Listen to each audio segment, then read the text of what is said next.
जी हाँ, आज बहुत ही दुखद समय है क्योंकि इंडिया के जम्मू कश्मीर के पहलगाम के बेसरन घाटी में आतंकी हमला हुआ। बहुत ही बर्बर आतंकी हमला हुआ है जिसमें निर्दोष हिंदुए बोले या इंडियन टूरिस्ट बोले, उनकी निर्मम हत्या कर दी गई। उनसे उनकी धर्म पूछी गई, धर्म पूछ के वेरीफाई करके मारा गया है। तो अभी आज आज लगता है 28 तारीख है, तो 28 तारीख तक अभी क्या क्या हुआ है, सरकार ने क्या फैसला लिया है, उस दिन क्या हुआ था, टूरिस्टों के साथ क्या क्या हुआ था, क्या क्या घटना घटी, और जो टोटल उन लोगों के साथ जो भी दिक्कतें आई, जो भी सामना फेस करना पड़ा, क्या क्या ऑपरेशन उस दिन किया गया, उस सब की ज़्यादा से ज़्यादा जानकारी आपको देने की कोशिश करेंगे। तो वीडियो में अंत तक बने रहिएगा, सारा चीज़ बताएंगे और पाकिस्तान को इस कायराना हमले की कैसे जवाब दिया जाएगा, क्या क्या जवाब दिया सकता है, वो भी इस वीडियो में डिस्कस करेंगे। तो अंत तक वीडियो में बने रहिए। तो देखिए, बात है 22 तारीख की, जम्मू कश्मीर बेसरन घाटी। होता है क्या है कि आम दिन की तरह बेसरन घाटी में लोग आ रहे थे, टूरिस्ट अपना दूर दूर से पूरे भारत के कोने से आए हुए थे। अपना गर्मियों की छुट्टियों की शुरुआत हो चुकी है, तो लोग अपना बच्चों के साथ कोई हनीमून मनाने के लिए, कोई मतलब अलग अलग अपने परिवार के साथ खुशियां बांटने के लिए आए हुए थे। तो एक बात उसमें है, आप लोग गौर कीजिएगा, 2 बजे का समय ही आतंकियों के द्वारा क्यों चुना गया होगा। इसके पीछे के कारण मुझे क्या लगता है, जैसे आप कोई भी जगह घूमने जाते हैं तो बेसिकली आप सुबह सुबह बेसरन घाटी का पहले ज्योग्राफी बता दूं तो काफ़ी ऊंचा इलाका है, लगभग 2000 स्क्वायर फीट के हाइट का इलाका है। तो ज़मीन से काफ़ी ऊंचा इलाका है, तो आप वहाँ पैदल ट्रैक करके जा सकते हैं, लेकिन बहुत समय लगेगा। तो जनरली घुड़सवारी का प्रयोग करके ही आपको जाना पड़ेगा, जिसमें 2 घंटे का समय लगता है। तो 2 घंटे का समय जब लगता है तो आपको 2 घंटे में घुड़सवारी करते हुए ऊपर पहुँच जाएंगे। तो अगर आपको 2 बजे तक ऊपर पहुंचना है तो कम से कम आपको 11-12 बजे तक बेसरन घाटी के लिए नीचे से आपको पहलगाम से आपको घुड़सवारी लेना पड़ेगा, तब आप जाके 2 बजे तक पहुंच पाएंगे। तो 2 बजे के समय चुनने का सबसे मुख्य कारण क्या रहा होगा कि वो ऐसी समय मुझे लग रही होगी जहाँ पे ज़्यादा से ज़्यादा यात्री उस समय वहाँ पे होंगे। लगभग माना जा रहा है कि 2000 यात्री होंगे। तो सबसे पीक टाइम दिन का 2 बजे का ही हुआ, क्योंकि सुबह जल्दी निकले होंगे या लेट भी निकले होंगे, तो ज़्यादातर लोग उसमें बेसरन घाटी पहुंच चुके होंगे। तो इसमें किसी को कोई तकलीफ नहीं हो, मतलब वहां पहुंच चुके होंगे। आतंकवादियों को लगा हो कि ज़्यादा से ज़्यादा हमला और ज़्यादा से ज़्यादा कैजुअलिटीज करने का यही समय होगा, इसलिए उन्होंने 2 बजे का टाइम चुना। तो उस दौरान हुआ क्या होगा, लोग आम दिनों की तरह ही चल रहे थे। जब वहाँ पे पहुंचे तो नॉर्मल सा माहौल था। माहौल में कोई यहाँ देखें तो लोग सब खेल रहे हैं, कूद रहे हैं। आप वीडियो में बहुत सारे वीडियो भी देखेंगे आपने, सब खेल कूद कर रहे हैं, कोई फोटोग्राफी करवा रहे हैं, कोई कुछ कर रहे हैं, सब अपना अपना काम में लगे हुए हैं। लेकिन तभी क्या होता है कि कुछ लोगों के पास आते हैं, उनसे धर्म पूछते हैं, आप किस धर्म के हैं, किस मजहब के हैं। तो लोगों ने, उन लोगों को लगा कि ये क्या हो रहा है भाई, कोई हमसे धर्म या मजहब क्यों पूछ रहा है हमारा। तो उन्हें ज़्यादा सीरियसली नहीं लिया।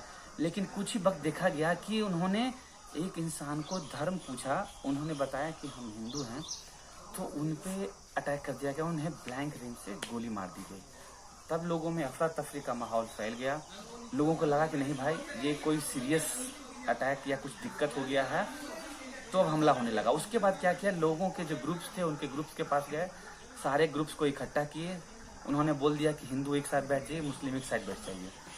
और बैठने के बाद फिर सबसे कलमा पढ़ने के लिए कहा गया, और कलमा जो पढ़ पा रहे थे उन्हें बख्श दिया गया, जो नहीं पढ़ पा रहे थे उन्हें पॉइंट ब्लैंक रेंज से उनके परिवार के सामने मार दिया गया। उसमें पूरे देश के लगभग हर एक राज्य के कोई ना कोई लोग, यहाँ तक कि जम्मू कश्मीर का एक जाबाज घुड़सवार जो कि अपने खच्चर से लोगों को ऊपर पहुंचाता था, उन्होंने अपनी जान गंवा दी हिंदुओं की रक्षा करते करते, क्योंकि वो कश्मीरियत को मानते थे। वो जानते थे कि कश्मीर की आवाम और भारत की आवाम को ये मैसेज नहीं जाना चाहिए, क्योंकि उन्होंने मदद नहीं की। उन्होंने पूरा मदद किया, अपनी जान तक गंवा दी, क्योंकि वो बंदूक छीनना चाह रहे थे, तरफ से हमला नहीं करने देना चाह रहे थे। लेकिन जो टेररिस्ट ने हमला किया वो क्या पूछ रहे थे, वो सीधे पूछ रहे थे अपना नाम बताएं, अपना धर्म बताएं, धर्म आप कोई भी हो। अगर उन्हें पूछा अगर हिंदू हैं, सिख हैं, कुछ भी, ईसाई हैं, कुछ भी हैं, तो उन्हें सीधे मार दे रहे थे अगर कलमा नहीं पढ़ पा रहे थे तो। और उनके परिवार के सामने उनके सिंदूर उजाड़ दे रहे थे। तो काफ़ी बर्बर हत्या हुई। कुछ पत्नियों ने ये भी कहा कि जब अपने हमारे पति को ही मार दिया तो हम जी के क्या करेंगे, हमें भी मार दें। तो उसमें से एक का उन्होंने रिप्लाई ये भी दिया, जाओ अपने सरकार को कहो कि हमने तुम्हारे पति को मार दिया है। तो एक तरह से ओपन चैलेंज भारतीय सरकार को दिया गया है। भारत सरकार ने भी इसे हल्के में नहीं लिया है।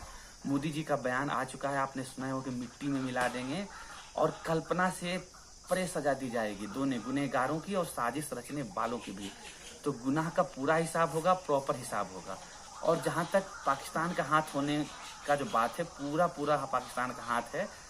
सारा इन्फॉर्मेशन जो भी डिटेल होगा वो भारत सरकार साझा करेगी ही लोगों के, मतलब जहां उन्हें शेयर करना होगा।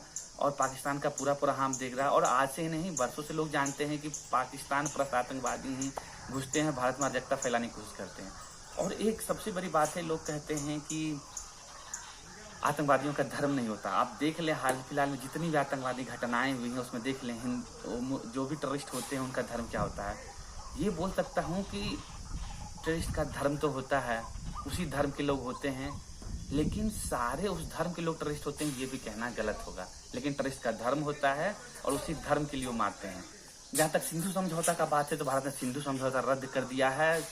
2-3 दिन पहले आज से खबर दे दी गई थी कि 24 घंटे के अंदर सारे पाकिस्तानियों को पाकिस्तान छोड़ के जाना होगा। और सारे पहले से ही बहुत सारे रिस्ट्रिक्शन लगाए थे और भी रिस्ट्रिक्शन स्ट्रिक्ट कर दिया गया है। किसी को इधर से उधर आने जाने की कोई अनुमति या कोई छूट नहीं दी जा रही है। और पाकिस्तान सरकार ऑब्वियस बात है बौखलाया हुआ है, उन्हें बस एक ही चीज़ दिखती है, परमाणु बम जैसे लग रहा है उनका वो सब्जी बना रहे। परमाणु बम छोड़ने की औकात उनकी 7 पुश्तों में भी नहीं है। जहां तक भारत सरकार की बात है तो भारत सरकार ने ऑलरेडी कमर कस लिया है और मोदी सरकार ने ऑलरेडी बता दिया है कि टाइम आ गया है कि टेररिस्ट और उनसे रिलेटेड लोगों को जमीन में जमींदोज कर देने का। और जो उनके आका हैं, जो उनको भी नहीं बख्शा जाएगा, उनको मिट्टी में मिला दिया जाएगा। और ऐसा मिट्टी में मिलाया जाएगा 7 पुश्ते तक याद रखेगी उनकी। तो बस यही एक बहुत कड़ा संदेश दिया गया है कि किसी को भी बख्शा नहीं जाएगा। काफी कड़ा संदेश है। और ऑलरेडी पाकिस्तान पे जो एक्शन हुआ है उससे ऑलरेडी पाकिस्तान बौखलाया हुआ है, आप देख ही रहे हैं। पानी का उनका ऑलरेडी कभी बाढ़ आ जा रहा है तो कभी सूखा पड़ जा रहा है इलाका में, लोग ऑलरेडी घबराए हुए हैं। और वहाँ की आवाम को मैं कहना चाहूँगा कि अब क्या बोलूँ, बेचारे उनकी भी किस्मत खराब है कि उन्होंने पाकिस्तान जैसे दहशतगर्द देश में जन्म लिया।